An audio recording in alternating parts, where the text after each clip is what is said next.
2-3 غوطے لگائے اور باہر آ گیا۔ کپڑے پہن کر جب میں واپس آیا تو انگوری جھونپڑے کے سامنے کھڑی تھی۔ کیا بات ہے، تم نے کپڑے نہیں بدلے؟ میں نے پوچھا۔ میں بھی نہانا چاہتی ہوں، اب تم یہاں بیٹھ جاؤ اور تم زخمی ہو، پانی پڑنے سے۔ میں نے انگوری کی بات کاٹی تھی، اس نے میری بات کاٹ دی۔ کچھ نہیں ہوتا، وہ بولی۔ ان درندوں کے غلیظ ہاتھوں کا لمس محسوس کر کے مجھے کراہت ہو رہی ہے۔ اور ہاں، وہ ایک لمحہ کو خاموش ہوئی، پھر بولی، بابا کا خیال تھا کہ ہم دن کی روشنی پھیلتے ہی آ جائیں گے اور ہمیں بھوک لگ رہی ہوگی۔ انہوں نے ہمارے لیے چاول پکا رکھے تھے، پتیلی جھونپڑے کے پیچھے چولہے کے قریب رکھی ہوئی ہے۔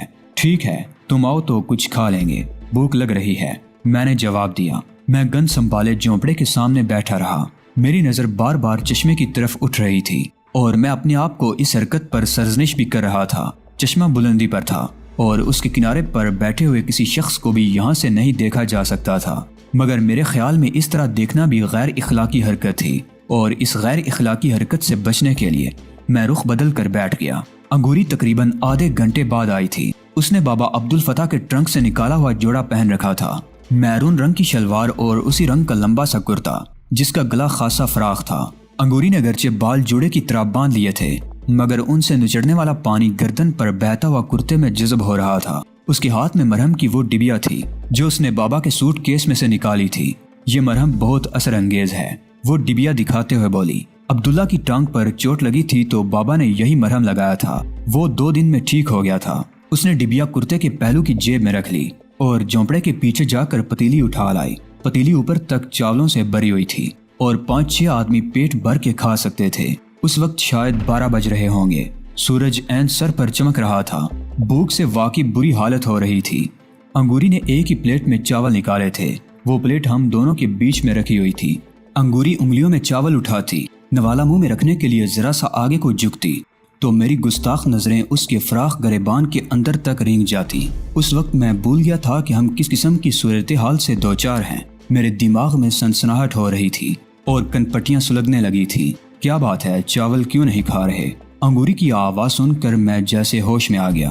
او کچھ نہیں، میں نے کہا اور اس کے سامنے سے پلیٹ اٹھا کر وہاں سے دور ہٹ گیا۔ تم پتیلی میں ہی کھا لو، میں تمہارے سامنے بیٹھ کر نہیں کھا سکتا۔ میری بات کا مطلب سمجھ کر انگوری کا چہرہ تمتما اٹھا، نظریں جھک گئیں اور پھر اس نے پتیلی اپنی طرف کھینچ لی۔ کھانا کھانے کے بعد انگوری نے میرے والی پلیٹ دھو کر اور پتیلی ڈھک کر رکھ دی، اور اس کے بعد ہم دونوں جھونپڑے میں گھس کر بابا عبدالفتاح کی چیزیں سمیٹنے لگے۔ تمام کپڑے طے کر کے ٹرنک میں رکھ دیے۔ ٹرنک میں کچھ رقم بھی موجود تھی جسے ہم نے نہیں چھوا، باقی چیزیں بھی ٹرنک کے قریب ہی رکھ دی گئیں۔ میں باہر سے بھارتی فوجیوں کی تمام رائفلیں بھی اٹھا لایا۔ لیفٹیننٹ والا ریوالور میں نے اپنے پاس رکھ لیا۔ 2 رائفلیں ہم نے اپنے لیے منتخب کر لیں، ان کے میگزین چیک کیے اور ایک فاضل میگزین اپنے لباس میں چھپا لیا۔ یہ آٹومیٹک رائفلیں دراصل سب مشین گنیں تھیں جن سے طوفانی بارش کی طرح گولیوں کی بوچھاڑ کی جا سکتی تھی۔ سارے کاموں سے فارغ ہو کر ہم جھونپڑے کے باہر چٹائی پر بیٹھ گئے۔ مجھے اچانک ہی خیال آیا۔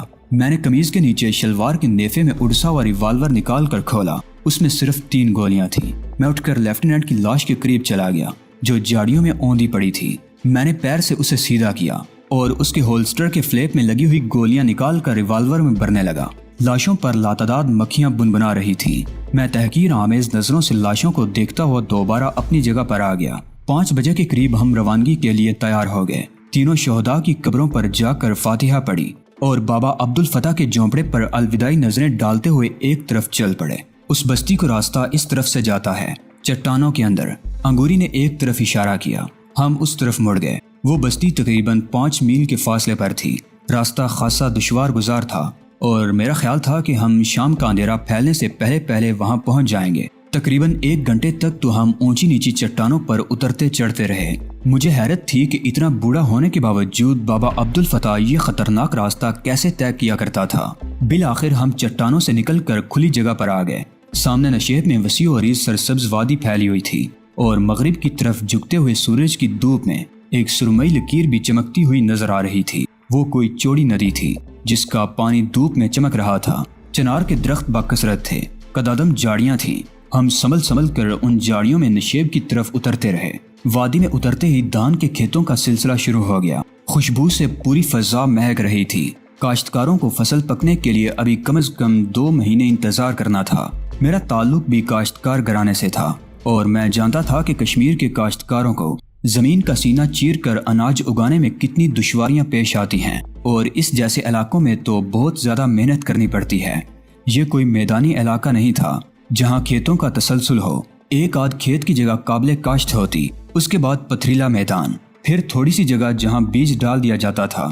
یہ دان کے کھیت بھی ایسے ہی تھے، کوئی اونچی جگہ پر اور کوئی بہت نشیب میں۔ ہم ان کھیتوں میں سے گزرتے ہوئے ایک چٹان کے ساتھ دائیں طرف گھوم گئے۔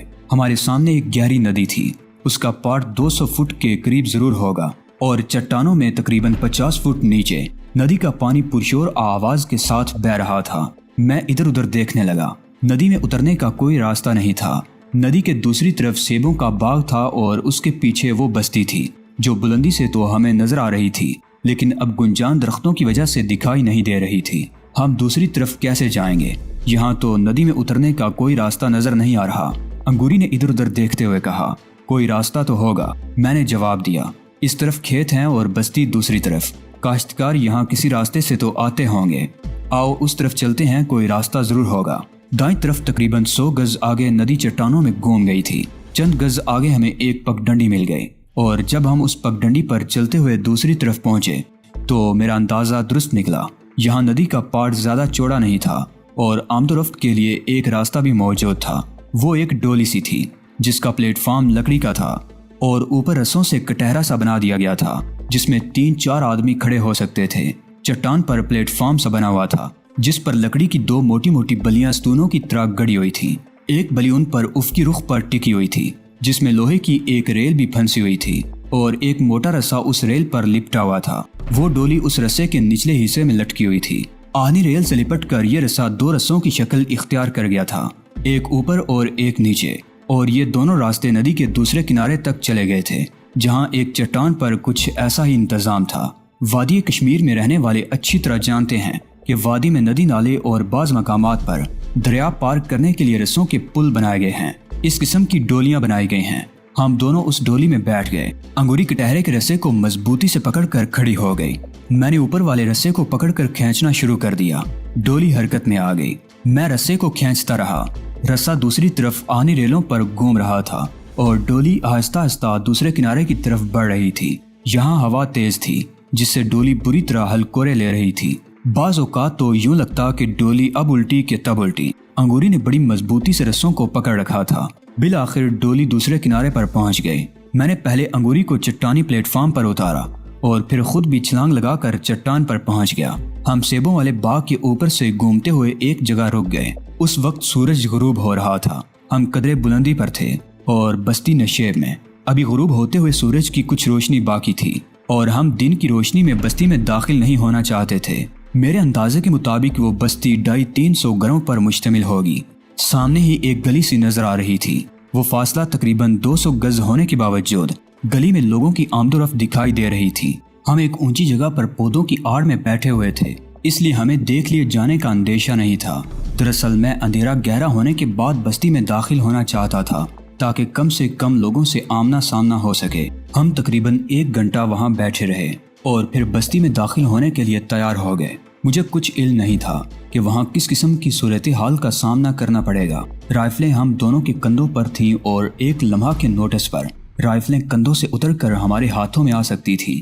اونچے نیچے راستے پر اندھیرے میں ٹھوکر لگنے کا اندیشہ تھا، اس لیے میں نے انگوری کا ہاتھ تھام رکھا تھا۔ اس نے بھی کوئی اعتراض نہیں کیا تھا۔ بستی کے پہلے مکان کے قریب پہنچ کر ہم رک گئے۔ مکان کے آنگن سے بکریوں کے ممیانے کی آوازیں آ رہی تھی۔ گلی میں اندھیرا تھا۔ میں نے اب بھی انگوری کا ہاتھ تھام رکھا تھا۔ ہم دونوں آہستہ آہستہ گلی میں چلتے رہے۔ اتفاق سے اس وقت گلی میں کوئی نہیں تھا، لیکن پھر اچانک ہی ایک گھر کا دروازہ کھلا اور 3-4 بچے برآمد ہوئے اور شور مچاتے ہوئے ایک دوسرے کے پیچھے دوڑتے چلے گئے۔ انہوں نے ہماری طرف توجہ نہیں دی تھی۔ غالباً تاریکی کی وجہ سے وہ نہیں دیکھ سکے تھے کہ ہم اجنبی ہیں۔ اور پھر سامنے سے 2 عورتیں آتی ہوئی دکھائی دی۔ ایک نے کسی شیر خوار بچے کو گود میں اٹھا رکھا تھا اور دوسری نے ٹوکری ہاتھ میں لٹکا رکھی تھی۔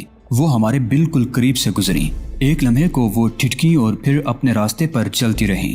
ہم بھی آگے بڑھتے رہے اور پھر چند گز کا فاصلہ طے کرنے کے بعد رک گئے۔ وہ غالباً کوئی دکان تھی جس کے دروازے سے روشنی دکھائی دے رہی تھی اور اندر سے 2-3 آدمیوں کی آوازیں بھی سنائی دے رہی تھی۔ میں نے انگوری کی طرف دیکھا اور پھر ہم دونوں دروازے کے سامنے آ گئے۔ میرا اندازہ درست نکلا، وہ ایک چھوٹی سی دکان ہی تھی۔ دکان کا سامان وغیرہ کافی پیچھے تھا۔ آگے کچھ کھلی جگہ تھی جہاں 2 آدمی بیٹھے ہوئے تھے۔ ایک خالی کنستر پر ٹکا ہوا تھا اور دوسرا لکڑی کی اونچی چوکی پر بیٹھا ہوا تھا۔ دکاندار اپنے سامان کے دوسری طرف ایک سٹول پر بیٹھا ہوا تھا۔ ٹین کے کنستر، بوریاں، شیشے کے مرتبان اور ایسی ہی چیزیں بے ترتیبی سے بکھری ہوئی تھی۔ کسی بھی کنستر یا بوری میں زیادہ سامان نہیں تھا۔ دکان کی اس اجڑی ہوئی حالت کو دیکھ کر دکاندار کی مالی پوزیشن کا اندازہ لگایا جا سکتا تھا۔ ایک اونچے سٹول پر لالٹین جل رہی تھی۔ یہی لالٹین دکان میں روشنی کا واحد ذریعہ تھی۔ دکان کی پچھلی دیوار میں کوئی دروازہ بھی تھا جس کے سامنے ٹاٹ کا پردہ پڑا ہوا تھا۔ سامنے والے حصے میں بیٹھے ہوئے دونوں آدمیوں کے بیچ میں ایک حقہ بھی موجود تھا۔ بلکہ حقیقت یہ تھی کہ جب ہم دکان میں داخل ہوئے تو ایک آدمی پشاوری طرز کے اس حقے سے، جسے چلم کہا جاتا ہے، کش لگا رہا تھا۔ ہمیں دیکھ کر اس نے حقہ چھوڑ دیا تھا۔ وہ تینوں آدمی ہمیں دیکھ کر کچھ گھبرا سے گئے اور پریشان نگاہوں سے ایک دوسرے کی طرف دیکھنے لگے۔ گھبرائیے نہیں، میں نے باری باری ان تینوں کی طرف دیکھتے ہوئے کہا، ہم آپ کے لیے کسی پریشانی کا باعث نہیں بنیں گے۔ ہم دراصل یہاں بابا عبدالفتح سے ملنے آئے ہیں۔ کیا آپ لوگ بتا سکتے ہیں کہ ان سے کہاں ملاقات ہو سکتی ہے؟ میرے اس استفسار پر انگوری نے عجیب سی نگاہوں سے میری طرف دیکھا۔ بابا عبدالفتح؟ دکاندار چونک گیا۔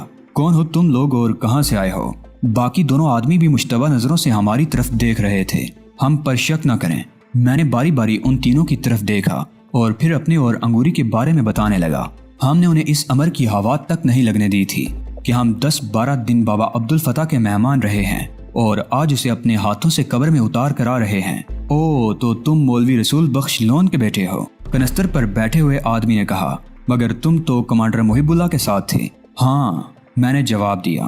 گلمرگ والے کیمپ پر کارروائی کے بعد مجھے پتا چلا کہ بھارتی فوجیوں نے انگوری کی بستی پر حملہ بول دیا تھا۔ کئی افراد کو قتل اور تشدد کا نشانہ بنانے کے بعد کئی گھروں کو جلا کر راکھ کر دیا گیا تھا۔ میں انگوری کی تلاش میں اس طرف آ گیا تھا۔ یہ تو روز کا معمول بن چکا ہے۔ اس شخص نے گہرا سانس لیتے ہوئے کہا، بے گناہوں کو تشدد کا نشانہ بنا کر قتل کر دیا جاتا ہے اور گھروں کو آگ لگا دی جاتی ہے۔ تم لوگ بابا عبدالفتح سے ملنے آئے ہو، مگر وہ تو بستی میں نہیں ہے۔ اس کا ٹھکانہ تو یہاں سے دور پہاڑوں میں ہے۔ وہ کبھی کبھی یہاں آتا ہے۔ ولی محمد تو بستی میں ہوگا، وہ اس بستی کا بڑائی ہے، ہمیں اسے ملوا دو۔ میں نے کہا، ولی محمد میرا ہی نام ہے، کہو کیا کہنا چاہتے ہو؟ کنستر پر بیٹھے ہوئے شخص نے الجھی ہوئی نظروں سے میری طرف دیکھا۔ پہلے علیحدگی میں بات کرنا چاہتا ہوں، اس کے بعد آپ دونوں بھی ہماری گفتگو میں شامل ہو سکتے ہیں۔ میں نے کہا، تم انہیں گھر لے چلو، ہم آتے ہیں تھوڑی دیر میں۔ دوسرے آدمی نے ولی محمد کی طرف دیکھتے ہوئے کہا، آؤ میرے ساتھ۔ ولی محمد کہتے ہوئے اٹھ گیا۔ ہم دکان سے نکل رہے تھے کہ ایک بوڑھا کوئی سودا لینے کے لیے آ گیا۔ اس نے عجیب سی نظروں سے ہماری طرف دیکھا تھا۔ ہم دکان سے نکل کر ولی محمد کے ساتھ اس گلی میں آگے چلتے رہے اور پھر ایک اور تنگ سی گلی میں مڑ گئے۔ اس گلی میں زیادہ تاریکی تھی مگر ہمیں زیادہ دور نہیں جانا پڑا۔ ولی محمد نے رک کر ایک دروازہ کھٹکھٹایا۔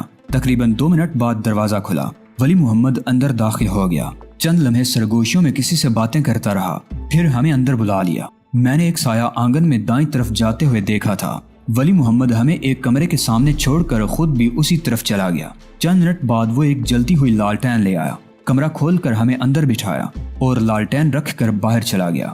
ولی محمد اگرچہ بڑا ہی تھا مگر اس کے گھر میں فرنیچر نام کی کوئی چیز نہیں تھی۔ فرش پر بوری اور پرانے سے نمدے بچھے ہوئے تھے۔ ہم نے رائفلیں ایک طرف رکھ دیں اور دیوار سے ٹیک لگا کر بیٹھ گئے۔ دوستو، آج کی قسط آپ کو کیسی لگی؟ کامنٹ باکس میں اپنی قیمتی رائے کا اظہار لازمی کریں۔ ویڈیو کو لائک کر کے اپنے دوستوں عزیزوں سے لازمی شیئر کریں۔ چینل کو لازمی سبسکرائب کریں۔ اگلی ویڈیو تک اجازت دیجیے، تب تک اپنا اور اپنے اس چینل اعلان حقیقت کا خیال رکھیے گا۔ اللہ نگہبان۔